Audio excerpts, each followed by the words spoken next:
Billionaires. They've got it all. Monumental properties, playthings, vast piles of disposable income. So what could possibly go wrong? When you're very wealthy, you have to choose your friends very carefully. Are people just after your money? Do they see the genuine person behind the wealth?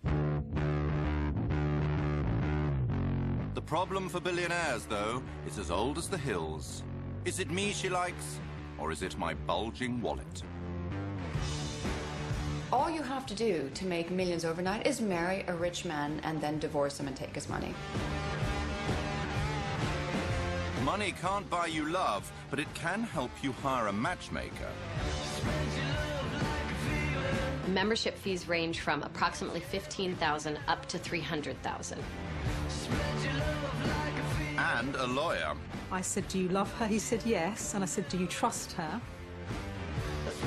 Well, he said, let's just say there will be a prenup. They have prenups, they have midnups, they have postnups, they have all, it's already all contractually arranged. Oh yes, billionaire love and marriage goes together like divorce and disparage. A man will marry and then be taken to the cleaners, and then marry again and be taken to the cleaners. Don't even think about getting married. True love is definitely possible if you're very, very rich, but not if you base your relationship on your status as a rich person. Love is a battlefield even for the mere mortal, and the billionaire has so much more to lose.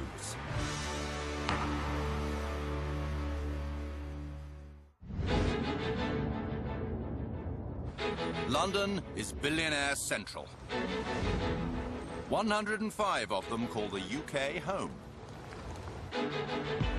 They can buy anything they want, but the one thing they want for free can have a very high price tag. That is to love and be loved. Choosing a partner is the riskiest investment they will ever make, because the city streets are paved with gold diggers. If you have something that other people want, you will create an atmosphere of envy. And that's what they live with. Who's real, who isn't. It's a nightmare because they can never really trust anybody. They're always feeling that they might be exploited by gold diggers or people who don't think they're gold diggers but actually turn out to be gold diggers in the end. 89% of those with a net worth of over £100 million are men, so the odds of success favour female gold diggers. Most of the overnight millionaires in the UK are women who married rich men, and within 5 years, walked away with 50 million. Men being men, they are attracted to a good-looking girl. For them, it's equivalent to a woman having a particular designer luxury handbag. Their major accessory is what they have on their arm.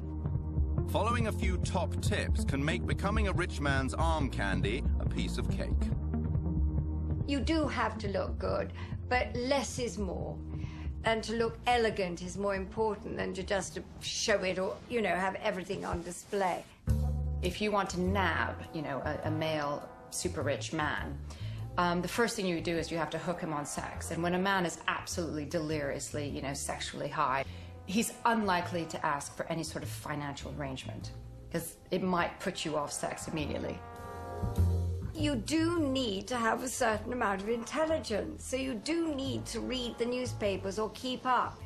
But at the same time, don't keep giving your opinion. Always be a good listener, because if you're a good listener and always agree to everything, well, you get on a lot better with men, I find. Rather than having a two-way dialogue, conversation, flirting, thinking how they can make the other person feel good, they're often only able to talk about themselves. There's one way the super-rich man can guarantee a beautiful woman will hang on his every word. Reward her.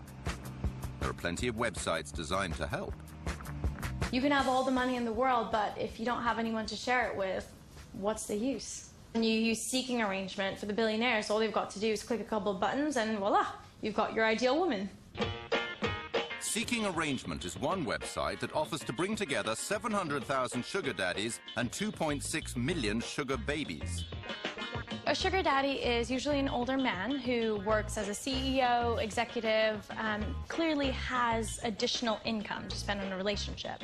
And a sugar baby is usually a young, ambitious woman who is looking for financial assistance or nice gifts from a man to kind of advance herself, to afford herself the same lifestyle that he has. The guys on the site are very worldly, you know, they've travelled. You don't get the riff-raff of society. I don't think I'm asking for too much. 100,000 minimum. I'm fed up with the scrounging men and the layabouts and the guys that are really not ambitious. Former sugar baby Helen Croydon used Seeking Arrangement for 3 years. There's a tacit agreement here that it is the girl who's going to slot into the man's busy life. They can say things such as, you know, I only want to see you during the weekends. Which I think is a very honest way of saying, I haven't got the time or the emotional capacity to invest in a full-time conventional sort of relationship.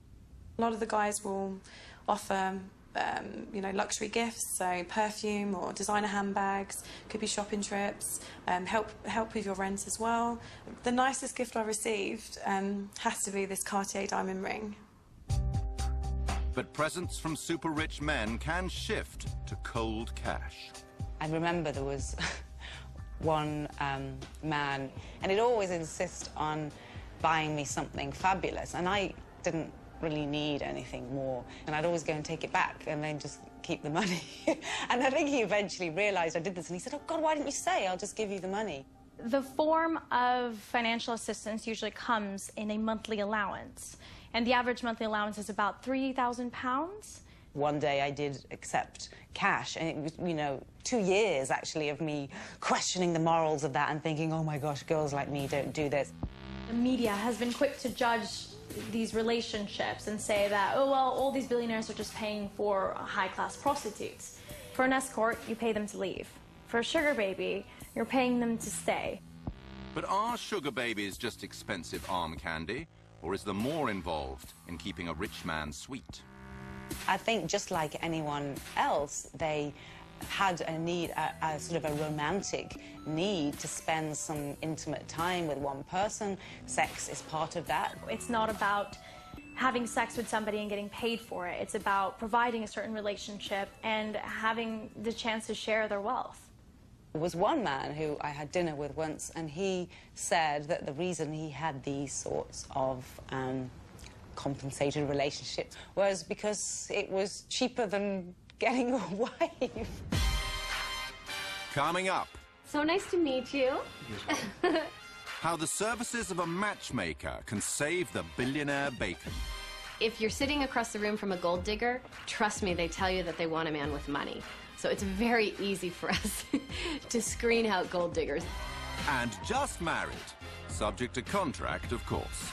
For the super rich, it can be incredibly important to have a prenup. It's not exactly Fred Astaire and Ginger Rogers romance time. We're talking serious legal agreements. It's the one thing that makes you feel absolutely sure that you're being married for love. Oh, thank you. Billionaires can buy pretty much anything they want, except the big one, true love. Yes, gold diggers and sugar babies flock to date them, expecting their gift and hoping to marry them, perhaps. But real love is elusive. It's no wonder that some billionaires are prepared to spend hundreds of thousands of pounds on the services of matchmakers to keep ne'er-do-wells at arm's length. If you're sitting across the room from a gold digger, trust me, they tell you that they want a man with money. So it's very easy for us to screen out gold diggers.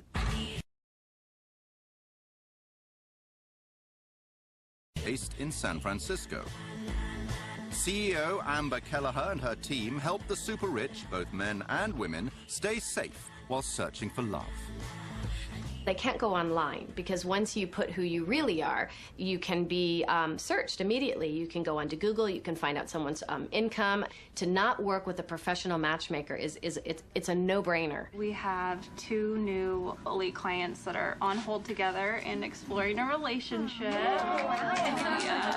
So the billion-dollar question, how much does it cost to keep gold diggers at bay?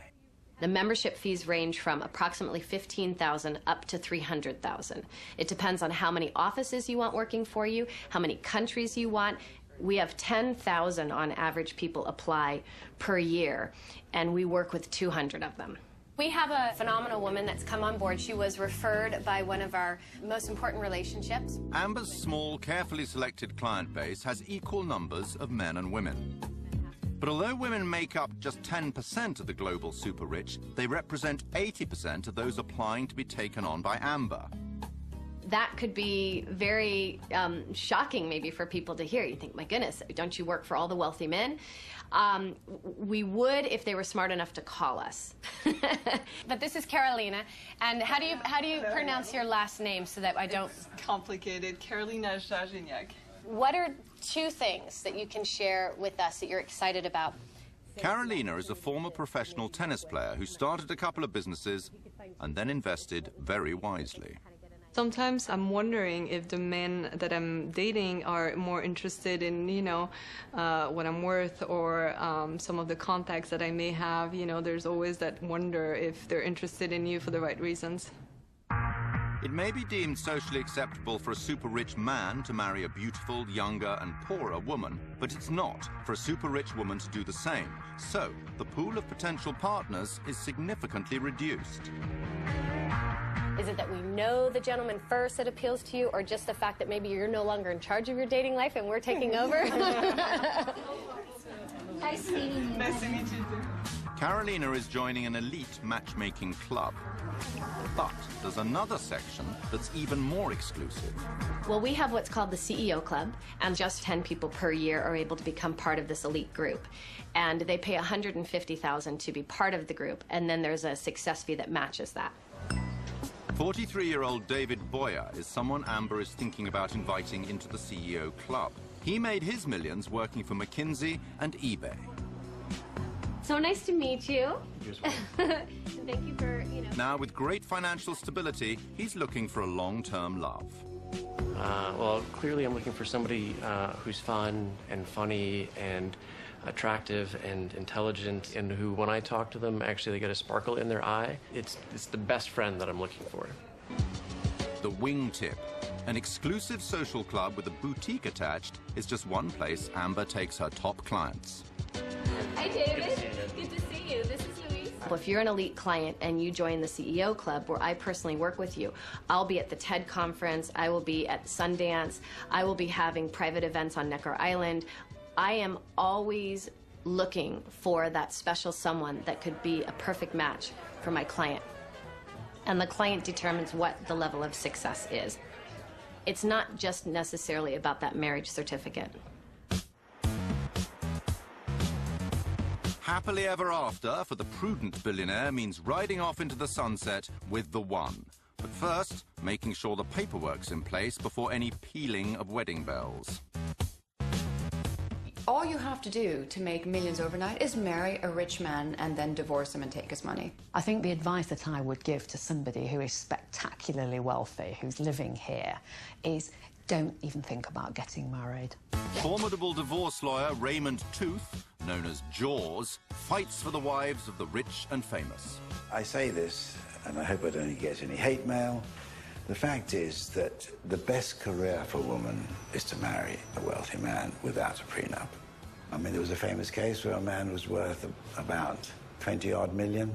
Marriage lasted 3 years, no children. She came into it with nothing and ended up with 5 million quid. 5 million quid tax-free. Billionaires who want to avoid being the get-rich-quick scheme for a prospective wife or husband need a prenuptial contract. A legal agreement that determines how the wealth will be divided if the marriage goes to pot. They're also handy for preventing arguments about which partner gets to keep tricky woo, and in one case even dictated the final destination of a taxidermied horse. For the super rich, it can be incredibly important to have a prenup because it's the one thing that makes you feel absolutely sure that you're being married for love. Aisha Vardag is a top lawyer known as the diva of divorce. And that's in the chronology. It's been served on them, everything about the couple, so they know that it was all after their separation. In 2010, she won a landmark case that strengthened UK prenups and brought them in line with Europe and the rest of the world. So, as she marries for the second time, she's practicing what she preaches. The happy couple have already gifted themselves a prenup. We both wanted to organise our affairs so that in the event that we parted, what we had built up beforehand was safeguarded for our children from our previous lives. Like all blushing brides and grooms, their wedding day is a celebration of pure and undiminishable love. And there's a lawyer's flourish, too. To be really, really sure their prenup is watertight, they are signing it post-nup in front of all their guests. There are lots of things that people don't want to talk about money, they don't want to talk about problems, they want to sweep lots of things under the carpet. Having gone through and dealt with all of that, we felt made our marriage much stronger. Oh, thank you. So that was why we had the post-nup then and there, along with the cake, really to celebrate the fact that our marriage was very much a partnership of equals. But when it's not a marriage of equals, prenups can have a nasty habit of accelerating divorce. If you start analysing what is going to happen when your marriage breaks down, you kind of almost inject into your marriage a kind of death wish. I had a client recently, he's met a younger woman, he's been divorced. I said, do you love her? He said, yes. And I said, do you trust her? Well, he said, let's just say there will be a prenup. So you have all the lawyers come in already before you've even started the relationship, dividing out who would have what, and you're only getting this. So, you know, if you do this, if you're unfaithful, you're not going to get this. You know, it is all mapped out before, and I just think that there goes the romance out the window. In the billionaire world, hanging on to your riches often means jettisoning the chance of romance. Not for American comic Roseanne Barr. She was so in love with Tom Arnold before their 1990 wedding that she fired her attorney for suggesting she sign a prenup. When the couple divorced 4 years later, Arnold left with $50 million. But if love doesn't last forever, neither, it seems, do prenups. General Electric's CEO Jack Welch's prenup had a sunset clause, which meant that after 10 years the prenup was invalid. As soon as this clause came into effect, his wife Jane took off with $150 million. But most of the time, with a prenup in hand, the billionaire is reasonably safe to put a ring on his fiancée's finger without chancing his arm. Coming up, the breathtaking weddings of the super rich. There was a wedding recently where the total dress bill was £16 million. A few weeks ago, we did a wedding where, for 50 guests, the bride wanted 13 wedding cakes. And the harsh come down as the reality of being married to the hyper-wealthy takes hold. What I usually see is that nobody is good enough. Things are not perfect enough. And the amount of unfaithfulness, not just by men but by women, is extraordinary. If a billionaire believes they finally found a trustworthy mate, it's time to show off their success with an extremely extravagant wedding. But impressing your billionaire peers can be hard work. We have brides now wanting to get married at the top of a volcano and actually flying their guests up there, or getting married on a glacier and actually getting their guests transported by private jet to glaciers. There's almost this one-upmanship that's going on. There's pretty much nowhere left where somebody hasn't got married. I've heard of a bride recently, they literally hired the whole of Versailles for the weekend. The Vatican, all the famous museums, the top of mountains, you know, everywhere's been done. Bride magazine recommends couples put aside year for their wedding preparations. Time to safely complete 44 key tasks. For the super rich, there is almost no end to the demands. One wedding that I heard of recently, which I thought was absolutely phenomenal, was they actually installed a perspex layer into a lake so all the guests could actually walk on water. We might get a request for something slightly different, like an entire orchestra, for example, or a ballet, for example, which has happened on 2 or 3 occasions. You have everything from elephants to flamingos to penguins, and I've heard of a wedding recently where they literally dressed up a troop of horses as unicorns. Sometimes it's about holding people back. And, you know, it's not appropriate to arrive on an elephant in the middle of London. Wedding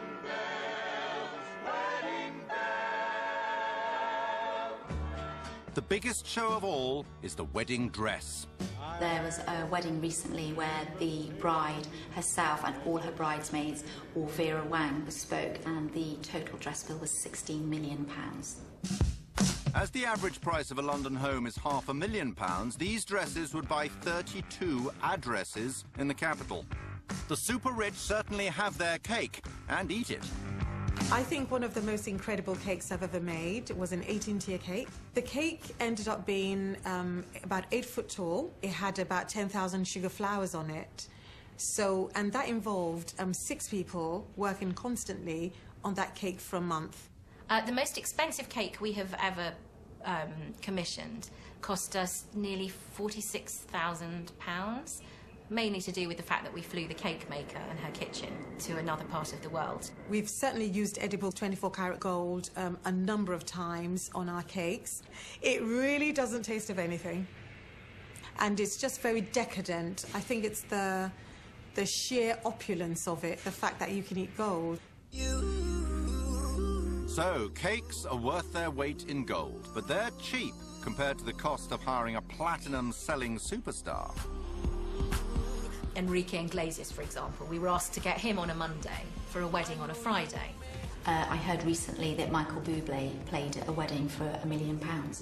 The demand for these performers has gone up. Their price has gone up, so it's now stratospheric money. And then when they turn up, they're not going to do 2 hours, they're going to do 20 minutes. It's hard work being a guest at a super rich wedding. Now there are weddings that are lasting literally 7 to 10 days, involving, you know,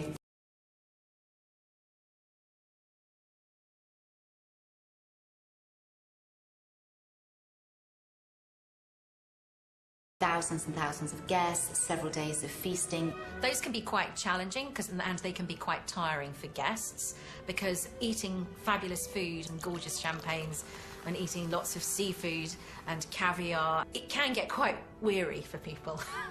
But there are rich pickings to perk up the guests, who can expect a little more than sugared almonds. There was a groom and bride who wanted to do an amazing gift, and they gave each one of them a Rolex watch. And so the Rolex watch was incorporated into each of the bouquets for these 500 female guests.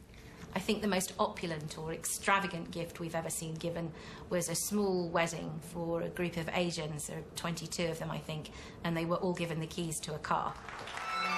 £18,000 is the cost of an average British wedding.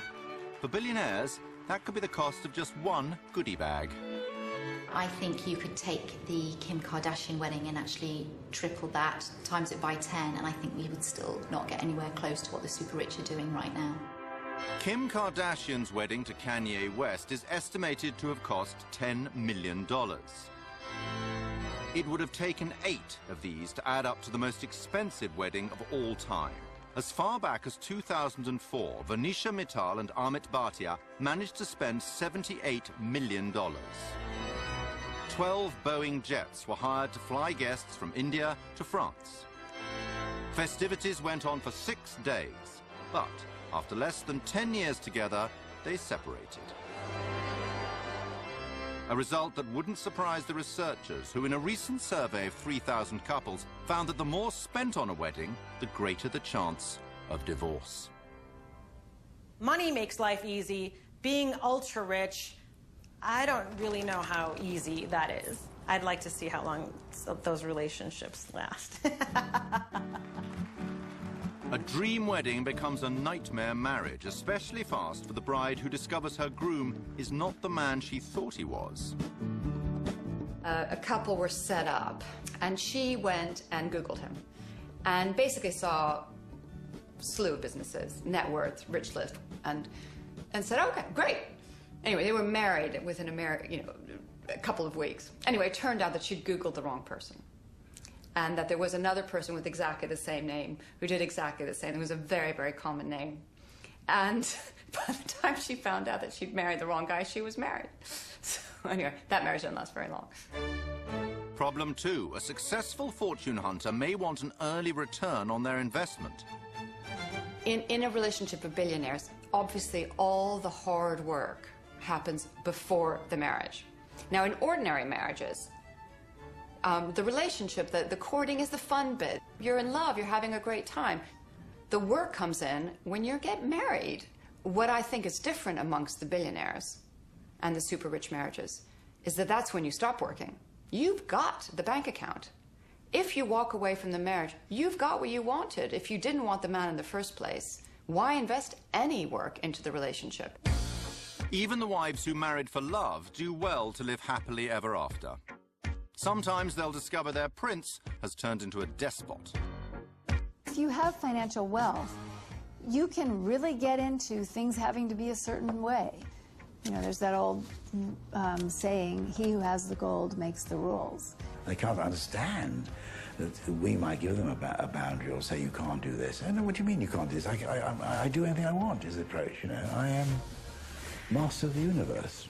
When they're in the office, everybody thinks they're wonderful, and when they go home, their wife think they're just the same as they always were, mediocre as all the rest of us. I have seen such thumping narcissism amongst very rich men that they do actually believe that they are fascinating. And as my husband often says, you know, the richer the person, the more they think their opinions are valid. The men that I've coached, they are people who have everyone say yes to them. So I might just want to go hunting and shooting today. Women have to fall into line. They're expected to be like add-ons to their lifestyle, so they're there when they want them and they're not there when they don't want them. At first, wealthy wives are happy to take a back seat if they've got a chauffeur in the front. But the joys of luxury living have their limits. If you have everything, you have housekeepers, you have nannies, you have dog walkers, you have personal trainers, what do you do all day long? The women get to know how to amuse themselves with shopping, spa treatments, surgery, holidays, girls' night outs, all the things that women might like to do. Women are not as happily employed during the day as they think they will be just by having access to these huge resources and houses and holidays and all the rest of it. They're not in themselves the answer to the human being's deepest longings. One American survey found that men with an income of over $300,000 were 10% more unfaithful than those earning less than $35,000. So many a wealthy wife will spend her time and his money trying to postpone their sell-by date. The women know that their job is to be entertaining and to look fabulous all the time, hence the rise in surgery. So as you get older, you're an ageing model, so hence you get the kind of wind tunnel effect start happening, and eventually that runs out and then they get a new model. And the amount of unfaithfulness, not just by men but by women, is extraordinary. You have to take a lot if you're the wife of somebody very rich and powerful, because you know he might have mistresses and you have to be very cool about that. There's so much sex around you. I mean, it's a completely different world. 42% of ultra-high net worth men will divorce, so there's almost a 1 in 2 chance of success. There isn't that real attempt to be faithful and to try to do the best. They have an argument, right, I'll get divorced. It's very sad, actually, to be honest. What I usually see is that nobody is good enough. Things are not perfect enough. And I often feel like, wow, you know, it seems like if you had been assertive and talked about it, that it's perhaps something that could have been worked out. The fact of the matter is that people do not make enough effort to save their marriages. If there are no financial consequences to leaving that relationship, then you leave. Coming up, when marriage breaks down and there's no prenup, divorce is the quickest way for the super rich to lose a fortune. People are going to fight a lot harder over $100 million than they are going to fight over $1,000. The long-term consequences of going through these very high conflict divorces should not be underestimated. And one super rich divorcee counts the cost. I think our marriage was a mistake, and I think we should have realized sooner than later. Huge money makes it hard for a billionaire to find the perfect partner, but easy to get rid of an imperfect wife. If you're really rich, it's like bang, bang, bang, it's over. They can divorce like that. They have prenups, they have midnups, they have postnups, they have all, it's already all contractually arranged. So just when the rift happens, it can be executed quite fast. Without a legal agreement, divorce is very bad news for billionaire bank accounts. The wealth itself amplifies the problems. I mean, people are going to fight a lot harder over $100 million than they are going to fight over $1,000. London's divorce courts used to favour billionaires. Awards were according to need, not about equal division of assets. Then there was this massive sea change in 2000 when White and White went to the House of Lords, which is now the Supreme Court, and the judges made it very clear no distinction between homemaker and breadwinner, and the starting point for division of assets would be 50-50. At the same time as that happened, we had a complete explosion in the wealth of London. Bankers, hedge fund managers, insurance, lawyers, accountants, and all the panoply that goes with it, making huge amounts of money, miles more than they used to make. The wives of the super rich and their lawyers were the new winners as London became the divorce capital of the world.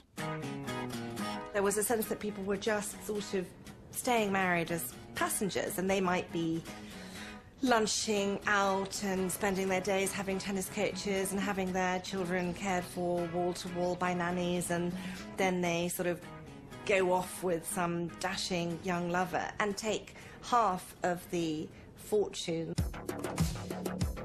One billionaire loser is Bernie Ecclestone, CEO of the Formula One Group. His strong views on the equality of women became clear in 2005 when he said, in relation to IndyCar racer Danica Patrick, "You know, I've got one of those wonderful ideas. Women should be dressed in white, like all the other domestic appliances."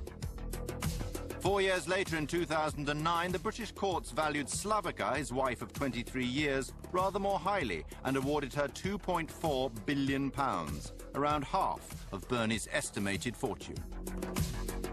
Such eye-watering awards encourage discontented wives the world over to flock to London. There are countries where if the case is heard at home, they'll get nothing. A wife will get nothing.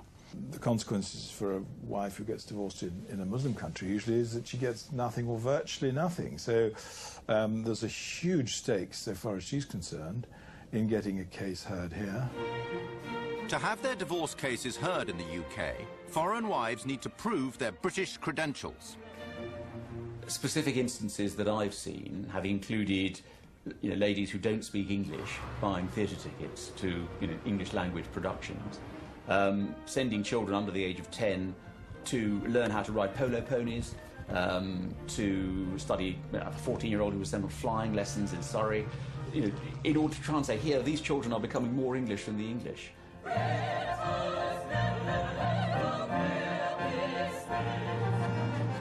When former Malaysian beauty queen Pauline Chai was divorcing the multimillionaire chairman of Laura Ashley, she claimed that keeping more than 1,000 pairs of shoes in her Hertfordshire estate proved the UK was her permanent home. But becoming British does not always mean playing with a straight bat. I heard a great story of a friend married to a super rich Russian mogul, and their marriage was coming to an end. But she was a bit savvier about the English court system, so she went and hired every single divorce lawyer in the UK, including Fiona Shackleton and all this, and basically put them on retainer. When you put a lawyer on retainer, he is not allowed, or she is not allowed to act for the other side. So by the time her kind of fairly dim-witted husband got around to hiring her lawyer, there were none left in England. Anyway, she walked out with one of the best divorce packages I've ever seen. And super-rich men have a divorce tactic of their very own.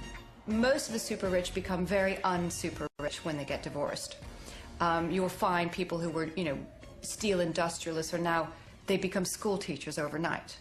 And you become a school teacher for the entire year, you're getting divorced, and then you go back to being a steel magnate. So when you're divorcing, you only have £10,000 salary. And that's the new trick. Not hiding your wealth under a bushel results in astonishing divorce payouts.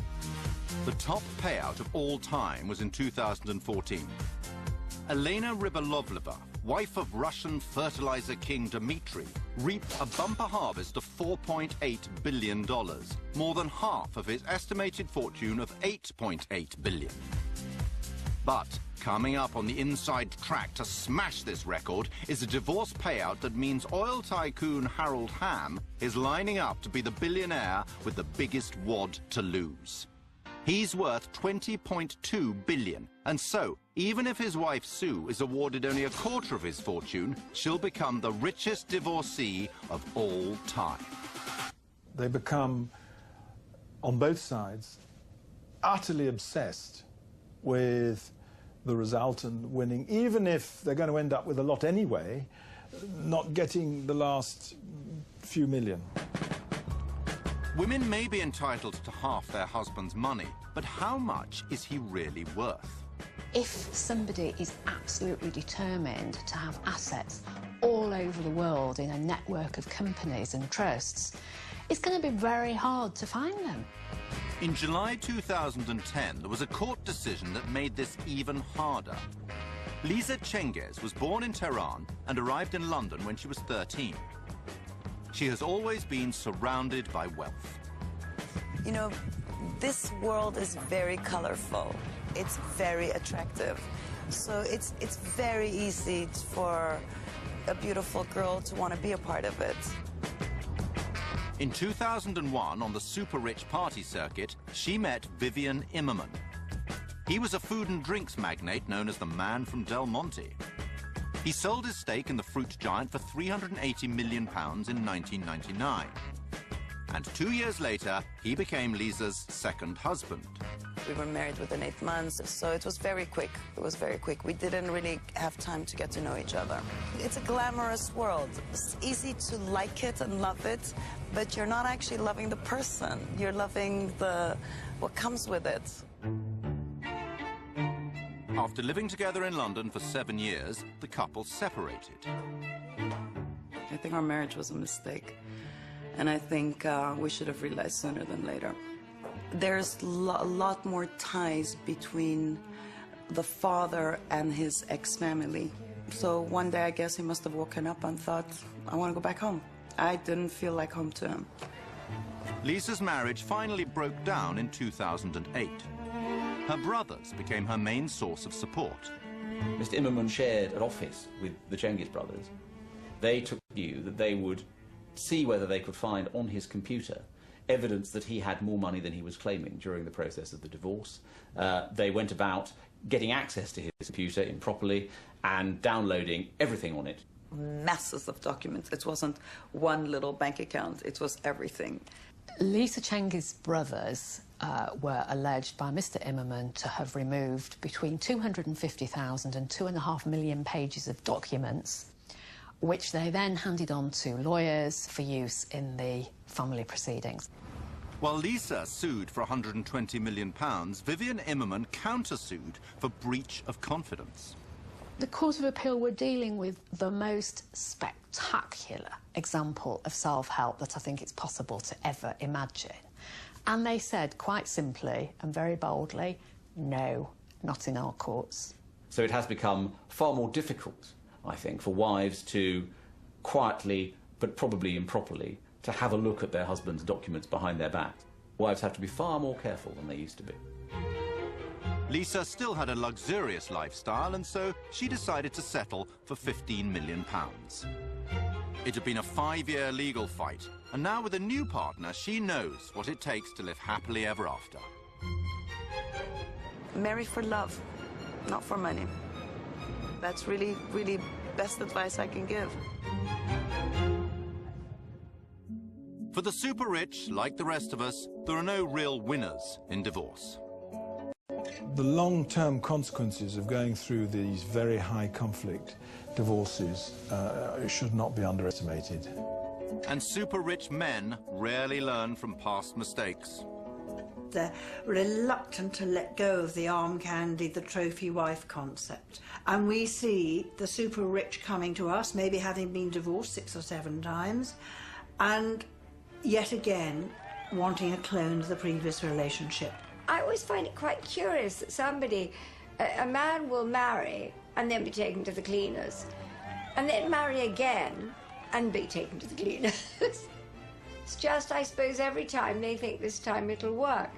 The ideal partner that you're looking for, because of the money that you've got, is going to make it more difficult for you to actually live a normal, natural life. There are always going to be attractive people making themselves available to you if you're very rich.